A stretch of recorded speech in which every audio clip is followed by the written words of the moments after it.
कळलं नाही. इथं यायचं कारण म्हणजे सरांनी आता माझा उल्लेख केला आणि खरं तर मी कार्यक्रमाला त्यांना पण नाही म्हणलो होतो आणि मी काय पेड गेस्ट आहे.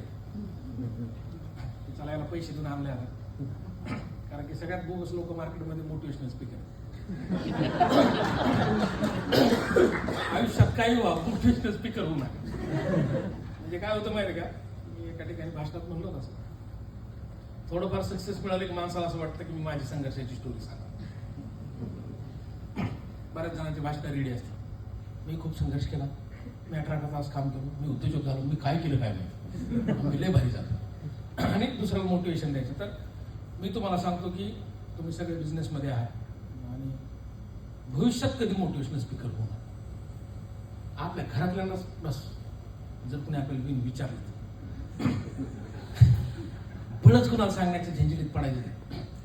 मी 2दा-3दा असं पडलेलं, 2दा-3दा पडलं. मला ते कळालं की हे काय खरं नाही. काय झालं की एक किस्सा सांगतो तुम्हाला. मला लय कळलं होता असं गप्पा हाणवून नाही का, अरे मी असं केलं तू तसं कर. ते चांगलं झालं ते म्हणतो तुझ्यामुळे झालं, खराब झालं म्हणतो तुझ्यामुळे मला वाटलं. आणि ह्याच्यामुळे मी काही दिवसापासून हे सगळे आयटमच बंद केला भाषणात जाणंच. त्याने काय झालं की सगळ्यात वाईट असतं की बिझनेस आपला चांगला झाला, आपल्याला थोडेफार पैसे आले की आपल्याला पंख सुटायला.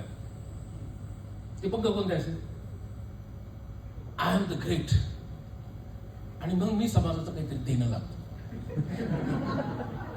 आणि जे तुम्ही कमवले तुम्ही द्या. सगळ्यात बोगस डायलॉग आहे. आपलं कल्याण केलं तरी समाजाचं एक केल्यासारखं. पण आपल्या नंतर सुचतेत काय ते रक्तदान शिबिर, काही जण ह्या कोटवरून पांढऱ्या ड्रेसवर येते, काही जणांना वाटतं पटकन नेता व्हावं, काही जणांना वाटतं की आपण आता मार्गदर्शन करावं, आपण आता रील्स आणि इंस्टाग्राम आणि फेसबुकच्या चमक धमकच्या दुनियेत. मला माहिती आहे सगळ्यांनी एकदा डोक्याचं भजं करून घेतलं युट्यूबवर. 100 जण 100 रस्ते सांगते, तुम कर सकते हो. आपलं वाटतं कर सकते हो. आणि ती एक भ्रम तयार करणारी गँग आहे. तिच्या नादाला मला तर असं वाटतं की मोटिवेशनची भाषण ऐकतच एक आजार आहे आणि त्याने आपलं डोकं खरं खराब होतं. फॅक्टवर काम केलं तर मला वाटतं इनर जर आपल्याला वाटत असं आतून मला करायचं तर हे काही अवघड नाही. बिझनेसमध्ये कमी जास्त होत असतं, लॉस प्रॉफिट चालत असतो, पण आपल्याला ही प्रोसेस म्हणजे कंटिन्युअस प्रोसेस. ह्या कार्यक्रमाला येण्याचं कारण एक होतं की 2013 मध्ये मला लंडनचा प्रिन्स चार्ल्सचा अवॉर्ड मिळाला आणि स्टार्टिंगला लोक म्हणतात लंडन भारी, मला पण गुदगुले व्हायला लागले पहिले खरंच मी काहीतरी केले म्हणून. नंतर असं झालं की लोक मला भाषणाला, मग मी गेलो आणि प्रसिद्धी सगळ्यात वाईट, व्यक्तिगत प्रसिद्धी. बिझनेस मार्केटिंग किंवा आपल्या प्रॉडक्टची मार्केटिंग नाही म्हणून कधी पण आपल्या प्रॉडक्टची मार्केटिंग करावी, व्यक्तिगत मार्केटिंग करू नये. मी चुकलेला आयटम आहे. कारण की काय होतं की काही दिवसांनी अति कौतुक आणि अति प्रसिद्धीने सुद्धा आपल्या बिझनेसवर टाकतो. आपल्याला जे करायचं करताच येतं. मला ते पहिल्यांदा फार मजा वाटली. काही दिवस मी तर पहिले लपून राहिलो. त्यावेळेस मला माधव भिडे सरांचा फोन आला 2013. त्या माणसाने कुठून तरी माझा नंबर घेतला, मला म्हणले मला फार छान वाटले, आपण भेटू. आमची भेट नाही झाली आणि आपला जो क्लब आहे सॅटर्डे क्लब ह्याचं ते अध्यक्ष होते, त्यांनीच हे चालू केलं आणि तो एक शब्द आणि तो एक धाग्यामुळे इथपर्यंत आलो. कार्यक्रमाला येत नाही, कारण की कार्यक्रमात जायचं म्हणलं आधी नटा, आवरा, भाषणाची तयारी करा, असे अटेम्प्ट तुम्ही करत नाही. पण वेळ खूप प्रोसेस आहे. आज मला जे काही करायचं ते मला करता येत नाही. म्हणजे सांगायचं प्रसिद्धी आणि कौतुक ह्या दोन गोष्टी आपल्याला संपवतात. तुमचं जितके जास्त दिवस कौतुक होणार नाही समजा तितके दिवस तुम्ही सक्सेसफुल. एकदा म्हणजे एखाद्या माणसाला संपवायचं ना तर त्याचं कौतुक करून नाही संपलं. म्हणजे तुम्हाला लक्षात आले आपण दुसरं सारखं कौतुक करा, 2-3 वर्षातच खलाच होऊन जात त्याच कारण. तर आपलं जर पुढे कौतुक करीत असेल तर सावध राहा. आता आपला कार्यक्रम होणार. आणि मला हे त्यावेळेस कळालं नव्हतं आणि त्यावेळेस मी झाकीमध्ये गेलो, बिझनेसचे भाषण द्यायला गेलो आणि मूळ भाषण आणि कौतुक आणि याने एक गोष्ट होती बरं का, की मी तुम्हाला का सांगतो, कारण की तुम्ही त्या टप्प्यावरच असं वाटतं की यातल्या काही जणांना असं वाटेल की यार माझा पण एखादा फोटो छान पाहिजे. म्हणजे आपलं आता ती आपली मानवी मेंटॅलिटी झाली की आपल्याला असण्यापेक्षा दिसण्यात जास्त वेळ घाला वाटतो. तर 2013-14ला मी ह्या झाकीत गेलो. मी आधीचं काही सांगत नाही ना, पण झाकीत गेलो आणि मला कार्यक्रमाला बोलायला, इंजिनिअरिंग कॉलेजला, मेडिकल कॉलेजला. मला वाटायला लागलं एंटरप्रेन्योरशिपवर बोला. हा नाही असं नाही, त्याचा खूप लाखो पोरांना फायदा झाला बी गेल्याचा, पण व्यक्तिगत माझी क्रेडिबिलिटी, माझी क्रिएटिव्हिटी संपायला लागली. त्यातून एक वेगळं नैराश्य मला आलं, एक वेगळं डिप्रेशन असतं जे की आपल्याला सांगता येतं, आणि ते मला जाणवायला लागलं. आणि त्याच वेळेस मी काय केलं की पहिला एक बिझनेस होता माझा, गव्हर्नमेंट कॉन्ट्रॅक्टर होता, आणि मी लंडनमध्ये 10 दिवस होतो. त्यावेळेस मी जगातल्या टॉप क्लास लोकांना भेटलो. त्या लोकांना पाहिल्यावर मला पहिल्यांदा शब्द कळायला लागला, व्हॉट इज एंटरप्रेन्योरशिप. एंटरप्रेन्योरशिप काय, जग काय म्हणून बघताय एंटरप्रेन्योरशिप. उद्योजकता म्हणजे नेमकं काय, स्वतःचं घर भरणं इथपर्यंत उद्योजकता आहे का. तर आपण म्हणजे एंटरप्रेन्योर ह्या शब्दाचा अर्थच मुळात अवघड आहे. विचार करा 2 मिनिटं की एंटरप्रेन्योर लिहायचे कुठं, आईपासून काही पासून पी नंतर यू लिहायचं का आर लिहायचं, इथपर्यंत कन्फ्यूज होते माणूस. लिहायला घ्या तुम्ही, एका मिनिटात लिहून दाखवा, कन्फ्यूज होतो. आणि मी पण तसं होतो. मला एक गोष्ट सवय लागली होती, म्हणजे माझे वडील मला एक वाक्य सतत सांगायचे बघा. वडील वारले माहिती 2011ला. वडील एक वाक्य सांगायचे, शरद वाचत राहा जोपर्यंत काही सापडत नाही तोपर्यंत वाचत. आणि त्या गोष्टीची मला सवय लागली. मी आजही डेली रीडर. म्हणजे मी ज्यावेळेस जगातले सगळे उद्योजक किंवा मला चरित्र वाचायची खूप सवय होती, म्हणजे लोकांचे चरित्र. मराठी त्यातले मी भंकस लोकांचं वाचणं बंद केलं, कारण की ते त्यात एकच वाक्य असतं, मी गावात चप्पल घेऊन आलो, एक ड्रेस घेऊन आलो, मी लय मोठा झालो. आता नेमका झाला कसा, तू अकाउंट कुठं उघडलं होतं, तू व्याट कसा भरला, तू काय काय डॉक्युमेंट्स काढले, हे सांगितलं. आणि बहुतेक मी त्या बेसिक गोष्टीवर पहिले लक्ष दिलं आणि वाचत राहिलो. आणि 2013ला अवॉर्ड मिळाला आणि जगातल्या टॉप लोकांना भेटलं. मला असं एक वेगळं विजन मिळालं की यार एंटरप्रेन्योरशिप म्हणजे काय. आणि ज्यावेळेस मी त्याची डेफिनेशन शोधलं, म्हणजे बिझनेस आहे का, हा बिझनेस म्हणजे मग याला बिझनेसमन अवॉर्ड का नाही म्हणून, हा छोटे छोटे प्रश्न पडले. आणि त्यावेळेस एंटरप्रेन्योरशिपची एक व्याख्या मला रोमेला थापरची आवडली. ती म्हणली की एंटरप्रेन्योर हा काही लॅटिन शब्द नाही, म्हणजे एंटरप्राइजेस पासून आला. हा शब्द मुळात भारतीय. मग भारतीय आहे तर भारतात कुठं, तर चंद्रगुप्त मौर्य. चंद्रगुप्त मौर्याचे गण होते आणि ते गणांचा जो प्रमुख असायचा त्याला म्हणायचे गणपती. तो जो आता आपण गणपतीची पूजा करतो तो म्हणजे एंटरप्रेन्योर. त्याची आरती पण बघा तशी, सुख करता दुःख हरता वार्ता विनाची. म्हणजे एखाद्या माणसाला कपडे लागले तर तो कपडे पुरवायचा, एखाद्या माणसाला औषध लागलं तर ते औषध पुरवायचं. तो काही फिक्स असा एक बिझनेस करतो. तो त्याच्या बिझनेसमध्ये व्हरायटीज होतो. 1+1 येणारा काळ हा 1+1चा. पण 1+1 कधी पहिला 1 पक्का असला तर, नाही तर एक नव्हते ना म्हणे ना, एक नंतर 12 वर चिंता आहे. आपल्याकडे काही काय असते तसे खतरनाक, त्यांना सगळ्याच बिझनेसचं माहित असतं आणि ते म्हणून होतं कन्सल्टंट.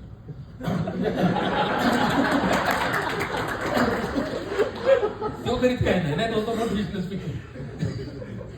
तर आपल्याला काही तसं व्हायचं नाही, पण 1+1 करायचं. आणि ह्या चक्करमध्ये मी 1+1 करायचं राहिलं. मी 1+1 मी होतो गव्हर्नमेंट कॉन्ट्रॅक्टर. अवॉर्ड मिळाल्यावर कॉन्फिडन्स वाढला. असं वाटलं की आता मी काय खतरनाकच आहे. आता मला असं वाटायला बहुतेक ती येडे होती, कारण की तेवढी ग्रोथ झाली की नाही मला माहित नाही. पण त्यावेळेस असं एक वाटलं, मग मी डायरेक्ट सेकंड बिझनेसमध्ये उतरलो 2014 पर्यंत. आणि तो सेकंड बिझनेस काय होता, सॉफ्टवेअर कंपनी. म्हणजे किती डायव्हर्सिफिकेशन आहे. पहिले मी गव्हर्नमेंट कॉन्ट्रॅक्टर आहे, ज्याला वळूखडी शिव काही कळाला, ट्रान्सफॉर्मर शिव काही कळाला, तो डायरेक्ट उतरला सॉफ्टवेअर. तर आयुष्यात तशी चूक कधी होऊ नये. मी गव्हर्नमेंट कॉन्ट्रॅक्टर होतो तर मी मॅक्झिमम बाबा इलेक्ट्रिकल आयटम मॅन्युफॅक्चरिंग किंवा त्याची डिस्ट्रीब्युटरशिप, म्हणजे त्याच्याशी निगडीत चालू करायला पाहिजे. मी शिफ्ट कुठं झालो, सॉफ्टवेअर. आणि सॉफ्टवेअरची कंपनी टाकली. बरं चालू केली तर ती कशी चालू केली, मी मोठा झालो ना, नाव झालं ना. मग सगळे ज्यावेळेस तुम्हाला कळतं लोकांना की तुमच्याकडे पैसे आले, बरेचसे मोंगळे येऊन चिटकत असतात. ही तुम्हाला आयुष्यात अनुभव येईल. पहिले नात्या गोत्यातले असतात, जवळचे असतात. आपल्याला वाटत असतं हे मित्र आहे, हे माझ्या जवळचं आहे, मी पण याला ज्ञान देतो. जसं का आपण स्वतः श्रीकृष्ण समजतो, तो अर्जुन. ते अर्जुन आपल्याला पूर्ण मातीत घाल. आणि मग काय झालं की मी चालतो सॉफ्टवेअर कंपनी टाकले 5 किती. त्यावेळेस मी माझ्या जवळचे कमवलेले 1,20,00,000 रुपये टाकले 1.5 वर्षात, आणि डायरेक्ट झिरो झाले 2016. आणि पैसे काही कुठून आणले नव्हते, माझेच कमवलेले होते. आणि त्याच्यात मी सगळे माझे मित्र वगैरे घेतले. तर मला हे अरे माझे पुतण्या त्याला घे, गावाकडचे घे, ओळखीतले घे. ते घेतले चुकून कम्प्युटर झाला, असले आयटम घेतले कंपनी. आणि 25 जण मी जायचो सकाळी सकाळी. आपल्या ठेकेदारी सवय तेवढे खड्डे घे घालून झाले पाहिजे. त्याच्याकडे गेलं काय करायला, थिंक करतोय सर. थिंक करण्याकरता मी 1 कोटी रुपये घेऊन आणि मला ते कळालंच नाही काय झालं, डुबलो डायरेक्ट. आणि पैसे पडले तर मग मी म्हणलं आपलं ते शेअर मार्केटमध्ये एकदम स्टॉप लॉस शटर बंद केलं. म्हणजे गेली 1 कोटी रुपये हरकत नाही, आता गप बसा. आणि गप बसलो आणि डिप्रेशन ना म्हणा. एक पुरस्कार दिला आणि सगळ्यात वाईट काय मी एक ऍप्लिकेशन बनवलं, ई-टेंडर बोलले. आणि ते ऍप इतकं भारी झालं, 20-25 हजार डाउनलोड झाले. ते पेड होतं कॉन्ट्रॅक्टरसाठी. आणि नेमकं ते जी बिझनेसला कोणतरी सांगितलं. आणि जी बिझनेसने मला त्या ऍपसाठी अवॉर्ड दिला, त्या आयडियासाठी. आणि अवॉर्ड असा घेतला 1 महिन्यात बंद केली. मग बघा किती डिप्रेशन असतं. एखादा माणूस तुम्हाला कौतुक करतो, तुझा बिझनेस फार चालू ना, आपल्याकडे दर मी 50 लाख मायनस. आपण असं मोटिवेशनचं भाषण देतो, माझे पैसे किती देणार. हे एक वेगळ्याच लेवलचं डिप्रेशन. आणि ह्या डिप्रेशन मध्ये मला बोलवलं होतं राष्ट्रपती भवन. Successful entrepreneur.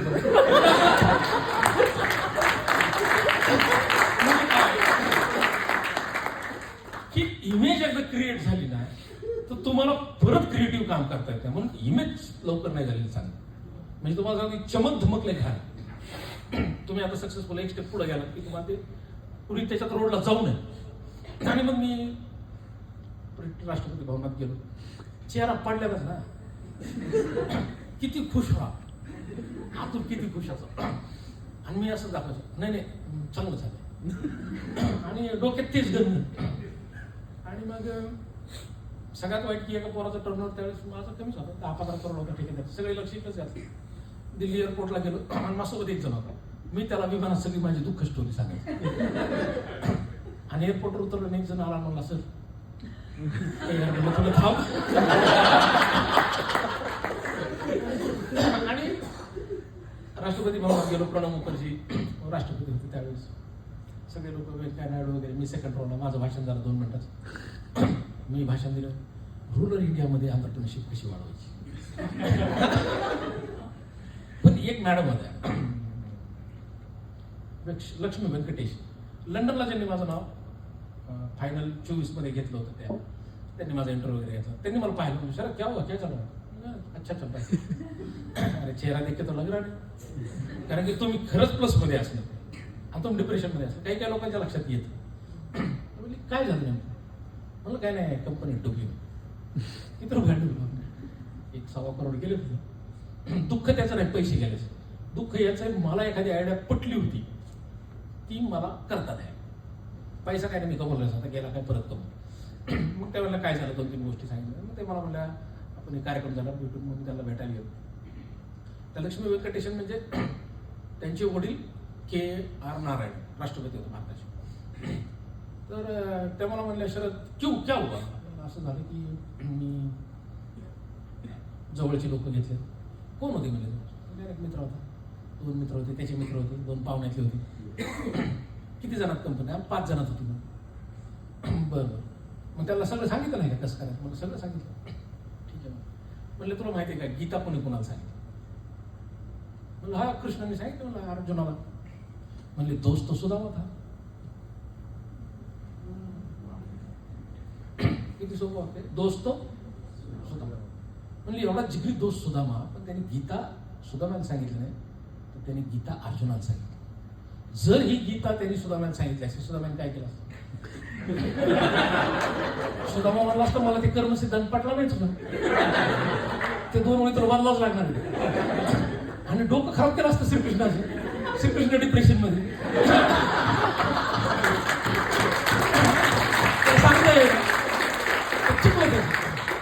म्हणजे एक करायचं, आपल्या अवतीभोवतीचे सुदामे आपल्या धंद्यात घ्यायचे नाही. त्यांना बटन घाला, कपडे घाला, त्यांच्या लग्नाला जा, रात्रभर गप्पा हाना, पण धंद्यात अर्जुनच सोबत असला तर यायचा नाही तर नाही. आणि मग लॉसमध्ये गेलो आणि मी काही थांबलो नाही. मला त्यावेळेस कॉन्ट्रॅक्ट तिथे करोडला गेलो. परत बँकला लक्षात आलं की याचा टर्नओव्हर कमी व्हायला मायनस झाला 15, 10, 8, 7. आणि मी कोणत्या चक्करमध्ये तुम कर सकते हो हे भाषण देत मला वाटतं की 300 भाषणं दिली आणि महात्मा फुले वाचलेले. समाजाचं दायित्व द्यायचं पण कधी गोष्ट स्टार्ट करायची हे त्यांनी सांगितलं. स्टार्ट द्या बाबा, समाजाचं देणं द्या, पण त्याची काय कट ऑफ लाईन आहे. मी माझ्या वडिलांना एकदा म्हणलं होतं 20-21 वर्षाचं, जिकडे काही जमा माणूस म्हणतो पप्पा, मी तर म्हणाले ना ज्याला काही संबंध नाही राजकारणाचा. वडिलांना म्हणलं पप्पा मी गावाकडे येतो, गावाचा विकास करतो. गांधीजी म्हणले अरे आपलं गप्पा मोठ्या पुरुषांच्या महाराष्ट्रात असते. म्हणजे आता जर एखादा बिझनेस सुधारून द्यायचं एलन मस्कने असं केलं म्हणजे आपल्याला डायरेक्ट टॉप चालतो गप्पा मधले हे लोकल नाही काय आपल्या मसाफा पिसामध्ये आपलं आवडत आम्ही भक्तीने तिकडच ना. आणि त्या लोकांचे अनुभव ऐकायचे ना आपण कम्पेअर करा. कम्पॅरिझन चांगलं, मोठ्या लोकांना कम्पॅरिझन केलं तर पुढे जाते, पण त्यांची उदाहरण देऊ नये दुसऱ्याला. तर मला सवय होती, मला गांधीजी म्हणले खेड्याकडे चला. पुढील म्हणले 1947ला म्हणले होते भैया 50 वर्ष उठून गेले दादा, आता ते लागू नाही. म्हणजे ज्यावेळेस आपण काही उदाहरणं देतो आणि तर मला तशी सवय होती की वेगवेगळे उदाहरणं देत राहायचे. पण मी त्याच्यातून सावरल्याच्यात की त्याला एकच गोष्ट आहे की मी डेली रीडर होतो, मी वाचायचो. पण मी ते सेल्फ हेल्पचे पुस्तक वाचणं बंद. म्हणजे कोणते की श्रीमंत तुम्ही होणारच, तूच तुझ्या जीवनाचा शिल्पकार आहे की सिक्रेट, लॉ ऑफ अट्रॅक्शन. मी लॉ ऑफ अट्रॅक्शन 3 वर्ष करून बघितलं, मग अजून वाढी नाही घेता आली. म्हणजे ती 1.5-2 करोडची ऑडी होती. मी सारखं म्हणायचं ती मी चालवतोय सांगितलं होतं पुस्तकात. ते काय झालं नाही. मला नंतर कळालं की नुसतं मोटिवेशन काही कामाचं नसतं, त्यासोबत स्ट्रॉंग ऍक्शन पाहिजे असतं. आणि सगळ्यात भंगार माणूस तो की ज्याला भौतिक गोष्टींचं स्वप्न पडतं. म्हणजे काय की मला गाडी घ्यायची, मला बंगला घ्यायचा, मला हे डिव्हाइस घ्यायचे, याला स्वप्न म्हणायचं नाही. स्वप्न हे असं की मेल्यानंतर मी जिवंत राहील का, सगळ्या स्वप्न. आता एक बघा साधं सिंपल, माधव भिडे सरांनी मला एक फोन करून माझा कॉन्फिडन्स वाढवला. आज मी तुमच्या शब्दावर आलो, पण रेफरन्स माधव भिडे नाही तुम्हाला म्हणलं असतं माफ करा. मग आता तो माणूस मेल्यावर जिवंत आहे का नाही तुम्ही एवढं जण नाही का.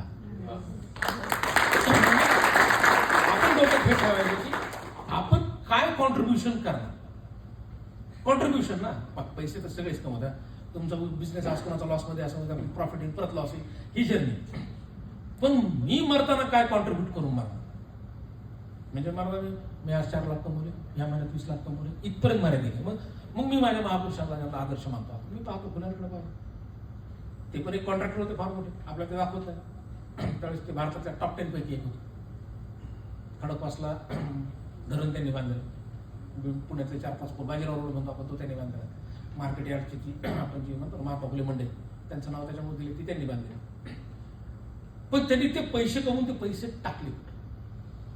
आज एवढ्या लेडीज दिसतात कारण ते एक असू. म्हणजे आंतरप्रिनर म्हणजे फक्त माझा गल्ला भरणं नाही, पण आपल्याला काही ना काही कॉन्ट्रीब्युशन करायचं. पण ते कॉन्ट्रीब्युशन कधी ज्यावेळेस आपले पाय मजबूत, स्टार्टिंग पासून नाही. आणि हा विचार मी बरेच दिवस घेतला, कारण की मी बघायचं गरज कुठे. मग मी सरची माझ्या बॅचला आलो, त्यावेळेस मी बॅचेस घेतल्या, खूप ठिकाणी घेतला. आज असं म्हणलं की आता हे बंद. आणि मोटिवेशनलची भाषणं ऐकून मी रात्रभर विचार करायचा असं की अरे नवीन काय करता येईल, अजून 1+1 काय. असं नाही म्हणलं की मी आता सॉफ्टवेअर कंपनी बुडाली संपलं. मला दिल्लीमध्ये ती चूक कळाली, माझी चुकलं काय. असं नाही की नोबडीज परफेक्ट. आज जरी तुम्हाला 100 गोष्टी तुमच्या बिझनेसमधल्या कळत असल्या तर एक डोक्यात ठेवायचं की मला ह्या बिझनेसमधलं 1% पाहिजे. जोपर्यंत तुम्ही ते त्याला असं समजतात की हे मला सगळं माहिती, तेव्हा तुमचा मेंदू ब्लॉक होतो. तुमच्या मेंदूमध्ये नवीन काही घुसतच नाही, कारण माणूस एक स्टॅग्नंट होता असं मला सगळं माहिती. आणि कुठलाच मला एक म्हणला सर मग कोणता बिझनेस चांगला. मानवजात जोपर्यंत आहे तोपर्यंत प्रत्येक बिझनेस चांगला आहे. एंटरप्रेन्योर म्हणजे फक्त तो बिझनेस वेगळ्या पद्धतीने कोण करतो, नवीन आयडियाज काय लावणार. म्हणजे उदाहरणार्थ किराणा दुकान टाकायचं, माल आणायचा मार्केट यार्डमधून आणि विकायचं. 20 रुपये किलो साखर घ्या, 22ने विका. याला काय डोकं म्हणायचं? हे तर कोणी करू शकतो. हे याला धंदा नाही म्हणायचं. पण ती साखर पॅकिंग मध्ये करून 40 रुपयांनी विकते. लोकांना सांगणे. आता बघा मी 2010च्या आधी अंडे खायचो, आता मी प्रोटीन खातोय तेच. म्हणजे सांगायचे की आता लोकांची स्टँडर्ड ऑफ लिव्हिंग वाढली असा भास स्वतःच्या मनात निर्माण करून उच्च मध्यम वर्ग खाण्याकडे जास्त अट्रॅक्ट झाला. आधी लोकांना हेल्थ कॉन्शियस का झालो? कारण की आपण 40 वर्षात आपल्या आजीने जी हेल्थ होती ती आपण मातीत घातली, मग आता हेल्थ कॉन्शियस झालो. कारण की आपल्या आजी बघा, सगळ्यांची आजी सशक्त असते, मरता मरत नव्हती. आता झटका लागला तरी म्हणतोय आपण. तर सांगायचं की ही जी लाईन आहे म्हणजे बिझनेस तेच आहे, फक्त नवीन पद्धती. म्हणजे मी आता सांगितलं ना, अंड्याचं प्रोटीन झालं तर व्यायामाची जिम झाली, फरक जास्त काही झालं नाही. तर आपल्या बिझनेसमध्ये आपण नवीन आयडिया, नवीन डोकं कसं लावू शकतो आणि वैयक्तिक बिझनेस कसा एक्सटेंड करू शकतो ते जास्त इम्पॉर्टंट. सगळ्यात महत्वाचं की मग मी 2016ला असं नाही केलं की आता थांबले, आता संपलं. लॉस झाला असं मला माहिती आहे, बऱ्याच जणांनी लॉस सहन केला आणि लॉस सहन केल्याशिवाय पुढे जाता पण येत. कारण की तोपर्यंत त्याला आपण म्हणतो ना मेन अक्कल येत नाही. नंबर 2 अक्कल कधी येते? ज्यावेळेस अवकात कळते. सगळ्यात महत्वाचे अक्कल आणि अवकात हे आपल्याला माहित पाहिजे. तर ह्या 2 गोष्टी मला त्यावेळेस कळाल्या की मी नेमकं चुकलो. आणि त्या 2 गोष्टी कळाल्यानंतर मी परत तयारी केली. पण त्यावेळेस वाचलो याच्यामुळे. मी तुम्हाला म्हणतो ना रिडिंग का, मी त्यावेळेस वाचत राहिलो, त्याच्यामुळे टिकलो. कारण माझा मेंदू त्यात राहिला. आता आपल्याला वाचायचं राहिलंच नाही. आपल्याला 2 मिनिटं डिवाइस ऑन केली, धड स्क्रोल करायचं, लगेच बघायचं. तांदळाच्या खात्याला दिसली, हा हे जरा बरोबर, अरे हे नाही हे नाही. तुम्ही बघा आपण किती रील्स बघितल्या, बऱ्याच जणांनी बघितलं. मला माहिती आहे जे बिझनेस मध्ये त्यांच्या बटाटे पाहिजे. कारण की त्याला असं वाटत असतं की मला डेली मोटिवेशन पाहिजे. डेली मोटिवेशन आजार आहे. आता तर मी म्हणा सक्सेसची पहिली अपयशी यशाची पहिली पायरी. आता मोबाईल बाजूला ठेवणं ही यशाची पहिली पायरी. ज्यालाही बाजूला ठेवता आलं तोच पुढे जाऊ शकतो. आणि मी ते सगळं बाजूला ठेवलं आणि म्हणलं अजून मी काय करू शकतो. आणि मग लिहित होतो. आणि विमानात ज्यावेळेस बसलो त्यावेळेस असं डोक्यात आलं की मी रावण पुस्तक लिहिलं. आणि मी म्हणलं सेकंड बिझनेस होऊ शकतो. पुस्तक तर लिहिले 4 वर्ष. मला सगळ्यांनी डिमोटिवेट केलं की पुस्तक कोण वाचते काय वाचते. आता मी 1.5 लाख कॉप्या विकून बसलो. म्हणजे गेल्या 25 वर्षात पहिला लेखक असं की ज्यांनी 2.5-3 करोड रुपये फक्त पुस्तकातून कमवले. आणि जे काही म्हणजे लिहिलं ते वरवर लिहिलं नाही. मग त्यासाठी अभ्यास केला, बारीक वाचलं. म्हणजे 200-250 पुस्तक वाचले, वाल्मिकी रामायण वाचून काढलं. सांगायचं की तुम्ही जर क्रिएटिव्हली तुम्ही कुठल्या क्षेत्रात माहिती, पण एखाद्या क्षेत्रात जर मी असं वाचलं होतं ना, तुम्ही एखाद्या क्षेत्रात डेडिकेटली काम केलं तर यश मिळतं. तर मी ते एक्सपेरिमेंट करून पाहिलं. खरंच आहे बरं. तुम्ही कुठल्याही क्षेत्रात डेडिकेटली द्या. किती? 3 वर्ष. बऱ्याच जणांना असं वाटेल की बिझनेस आज चालू केला की उद्या गाडीतले, परवा दिवशी भाषण, लोकांनी म्हणा यू आर द ग्रेट, लगेच कोणतरी म्हणून पुरस्कार पाहिजे तुला. तर ते त्या राड्यात जाऊ नये. आणि त्या 2-3 वर्षात वाचल्यामुळे मग मला लक्षात आलं की आपल्या काय चुका. मी म्हणलं पुस्तक लिहू. पुस्तकातून मी पब्लिकेशनमध्ये होतो आणि पब्लिकेशनमध्ये होतो. आता 100 पुस्तकं पब्लिश म्हणजे नवीन लेखकांना चान्स देतो, चांगले पुस्तक निवड. आम्हाला एक नवीन बिझनेस झाला. म्हणजे एक आहे की तुमची हॉबी, तुमची आवड, तुमची काय आपण आयडियाज येत नाही. तो सर मला फोन करतो काय सर बिझनेस आयडिया आहे का? अरे मला कळालं मित्र काय सांगेल. जर चांगली आयडिया मित्र कशाला सांगेल, मी पहिले करेल. पण आपल्याला एक सवय असते काय म्हणून काय कशाला कोण सांगेल. तर आयडियाज कुठून येतात? तर आयडियाज रिडिंगमधून येतात, आयडियाज चांगल्या लोकांना भेटून येतात. आणि सगळ्यात महत्त्वाचं बिझनेसमध्ये की आपण कंटिन्यू फिरत राहायचं. म्हणजे मला बरेच जण म्हणायचे आता बिझनेस पण म्हणल्यावर लय गप्पा हातात लोक.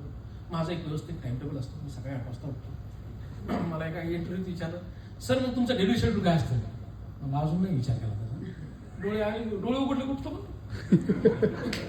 पण विचार नाही करीत की चला आता बघा मला इकडे यायचं होतं तर मला जागा आली पाहुणे 8ला. मी तसं मॅनेजमेंट फक्त. मग मी विचार केला की असं एखादं मॅनेजमेंट असू शकतं का की ज्याचं मला प्रेशर होणार, मला वैयक्तिक प्रेशर होणार.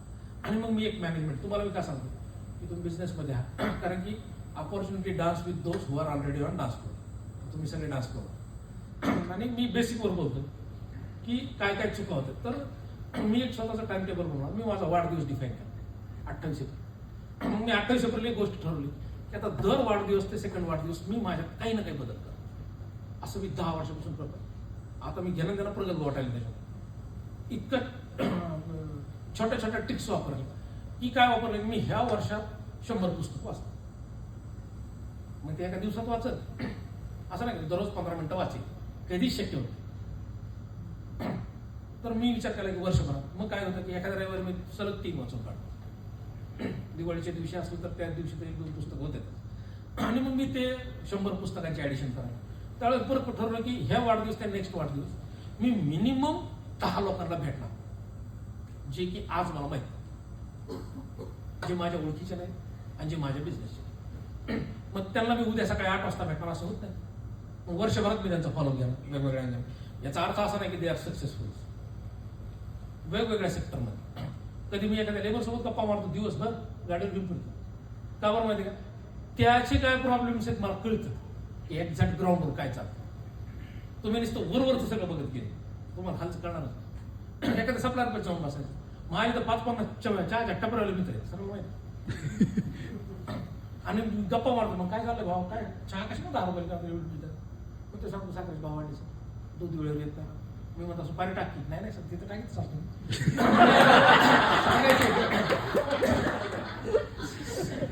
सांगायचे की तुम्हाला बारीक बारीक गोष्टी करण्यासाठी असं नाही की सक्सेसफुल माणसालाच भेटा.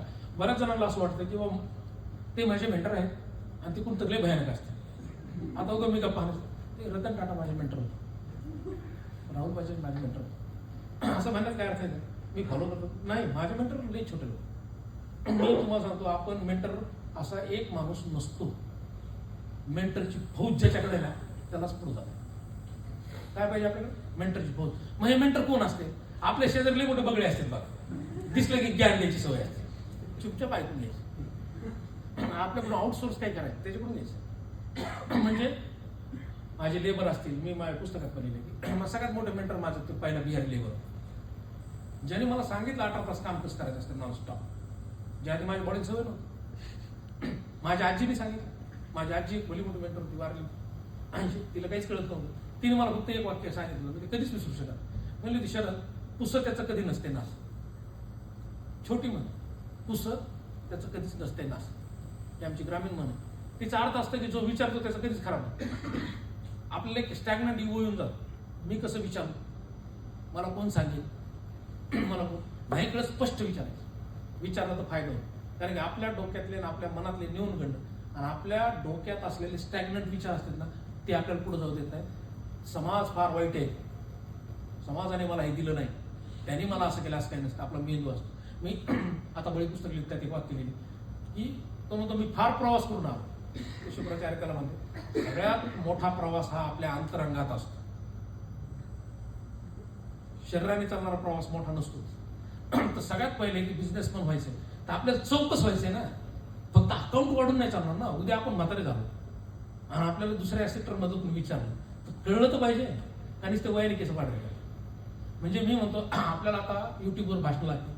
मिनिमम आयुष्यात असं काहीतरी काम व्हावं की आपल्या नातवाला तरी आपण मेंटर बनवून वाटलं पाहिजे.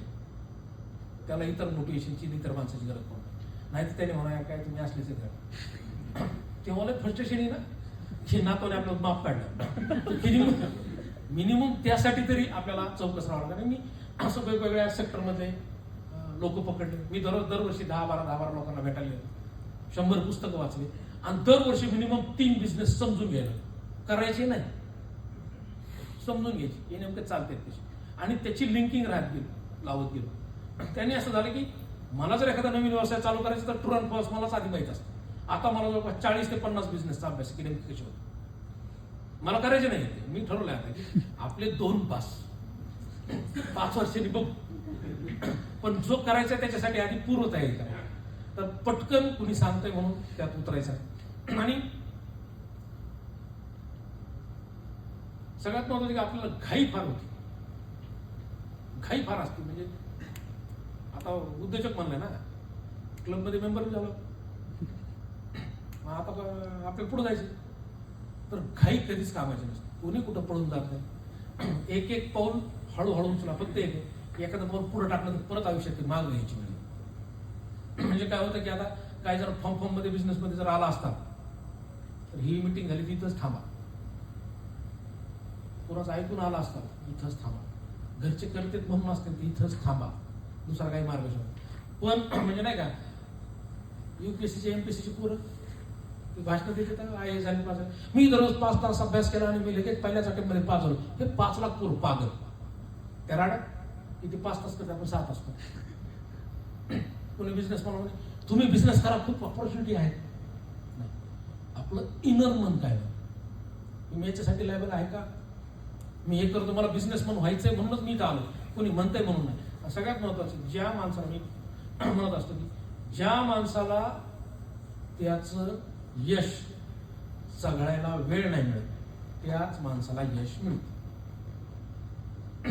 तर छोटे छोटे सक्सेस आपल्याला पीस देतात, ते सगळं त्याच्या डायल्युजन मध्ये राहणं, त्या ड्रीम्स मध्ये राहणं. आणि सगळ्यात महत्वाचं की ड्रीम्स म्हणजे नेमकं काय. प्रत्येक जण आपल्या डोक्यात एक ठरवून घ्या, what is my dream. Dream वेगळा, ड्रीम म्हणजे गाड्या नाही, बंगला नाही, माझे पोरं चांगल्या शाळेत आहेत, हे ड्रीम नाही. म्हणजे मी बीडला जातो आता आणि माझे मित्र भेटतात मला माझ्या वयाचे, माझं पोरग इतकं भारी स्केटिंग खेळतं, माझं पोरग नाही का आता नाटकात काम करतं, माझं पोरग डान्स करतं, तुझं काय करतं काय माहिती हाय म्हणजे शाळेत जाते बोललं ती बोलली. आणि ते विचारतो मी किती, आता 4थीला ते म्हणलं तिच्याकडे लक्ष दे बारे. अरे म्हणलं मीच पीच सोडलं नाही असून, मीच पीचवर आहे. म्हणजे सांगलं सगळ्यात महत्वाचं काय की बरेचसे जण स्वतःच्या पिचवरची बॅट हातातली सोडून पोराच्या हातात देते आणि त्याच्या मागे राहते की बाबा तू कर, मला नाही करता, आणि मुलांना प्रेशर करत राहते. आपले सगळे स्वप्न त्याच्या अंगावर टाकले, स्वतः काही केलं नसतं. सगळ्यात महत्वाचं आहे की आपल्याला, जसं नाही भिडे सरांनी 80व्या वर्षापर्यंत पीच सोडलं नाही, तसं आपल्याला सुद्धा आता मरेपर्यंत पीच सोडायचं नाही. आपले स्वप्न दुसऱ्याला लादायचे नाही, आपले स्वप्न आपल्यालाच पूर्ण करायचे. सगळ्यात महत्वाचं की आपले स्वप्न डिफाईन करा योग्य वेळेत, की आता प्रत्येकाने आपले स्वप्न डिफाईन करा. हे बिझनेस, अकाउंटेबिलिटी, ऑर्डर्स मिळतील नाही मिळतील, प्रॉफिट होईल नाही होईल, दिस इज अ प्रोसेस. प्रोसेस स्वप्न नाही. अचिव्हमेंट कुठपर्यंत जायचे, काय माइलस्टोन आपण आपल्या आयुष्यातला धरला की आपण इथपर्यंत जायचंय मला आणि मला ते अचीव्ह करायचं. तर सगळ्यात महत्वाचं की आपलं स्वप्न आपण डिफाईन करा की आपल्याला कुठपर्यंत जायचं. आणि एक स्वप्न पूर्ण झाल्यानंतर लगेच दुसरं स्वप्न दिसतं, असं नाही की दिसत नाही. आणि मी वेगवेगळ्या लेवलचे स्वप्न बघत होतो. एक काळ मराठी पुस्तक लिहायचं इथपर्यंत स्वप्न होतं, ते 1 लाख विकत असं कधी वाटलंच नव्हतं, ते विकलं. आता मी महाराष्ट्राच्या बाहेर जायचं विचार करतो, राहून कराडात आणा, मल्याळमध्ये आणा, सगळ्याच्या. आता मी बिझनेस चालू, पण मी अजून लिखाण थांबवलं नाही, वाचन थांबवलं. आता नवीन पुस्तक येते बळी चक्रवर्ती, म्हणजे मी वेगवेगळे विषय हातात देतो. आणि मी लेखक नाही आहे. मला लोक आता ते भ्रम झाला, मराठी साहित्य परिषदेत बोलत, सर मराठी भाषा दिनाबद्दल बोला. मी म्हणतो मलाच मराठी आहे ना, मी काय बोलणार याच्यामध्ये. सांगायचं आहे की मी तिकडेही जाणं बंद केलं. पण आपली क्रेडिबिलिटी आणि आपली क्रिएटिव्हिटी भंपकपणात वाया जायला, इथं कुणीच मक्तेदारी नाही की कुणीच ह्या पुढे. म्हणून मी आता समज मी इथं पुढे, सरांना माहिती, माझ्या सेमिनार मधलं माझा टर्नओव्हर 20 करोड, माझ्या स्टुडंटचं टर्नओव्हर 70 करोड 80 करोड. मी माझ्या सेमिनारमध्ये सांगायचं की मला ओव्हरटेक केलं की समजायचं तुम्ही पुढे सर. याचा अर्थ असा नाही की कुणी कधी स्टार्ट केले, मार्केटमध्ये लय झाले, आता मला जमणार नाही, लय सॅच्युरेशन झालंय माझ्या बिझनेसचं, लईच लोक बिझनेसमध्ये आले, असं काही नसतं. त्या पद्धतीत लोकसंख्याही वाढत राहते आणि आपला बिझनेस वाढवतात. मला एकच गोष्ट फायनल कळाली, तुमची प्राप्त परिस्थिती काही असू द्या, तुमच्या बॅकग्राऊंडला काही असू द्या, तुम्ही लेडीज आहेत का जेंट्स आहेत, हे सुद्धा मायने राखत नाही. मायने राहते इच्छाशक्ती. आणि माऊलीने सांगितलं जो जे वांछिल तो तेला हो प्राणीजन, म्हणजे ज्याला जे जे पाहिजे ते मिळतं. तर येणारा काळ म्हणजे तुम्ही बघा, लॉकडाऊनचा काळ होता 2020ला, 20-21 बऱ्याच जणांचे जीएसटीत गेले, काही जणांचे लॉकडाऊनमध्ये गेले. गेलं वर्ष तर इलेक्शनमध्ये गेलं, चर्चेत गेलं, आपण बहुपक चर्चेत खूप वर्ष, 1 वर्ष वाया गेलं. मी म्हणजे माझं म्हणत नाही, तुमचं म्हणत नाही, स्टेटचं बोलू, एका स्टेटचं वर्ष वाया गेलं. पण आता नवीन वर्षापासून म्हणजे साधारण 20-22 डिसेंबर नंतर मार्केट ओपन झालं. आणि मला जे अंदाज आहे, जे मी गेल्या 20-25-30 वर्षाचं बिझनेस अनालिसिस केलं, 2025, 26, 27, 28, 29 हे 4 वर्ष जे जे नवीन बिझनेसमध्ये आहेत किंवा जे जे बनवणार त्यांच्यासाठी सुवर्ण काळ ठरला. तुम्ही तुम्ही जितकी मेहनत घेताल तितकं तुमच्या पदरात पडणार. त्यामुळं डायव्हर्जन नको, डिस्ट्रॅक्शन नको. पुढचे 4-5 वर्ष हे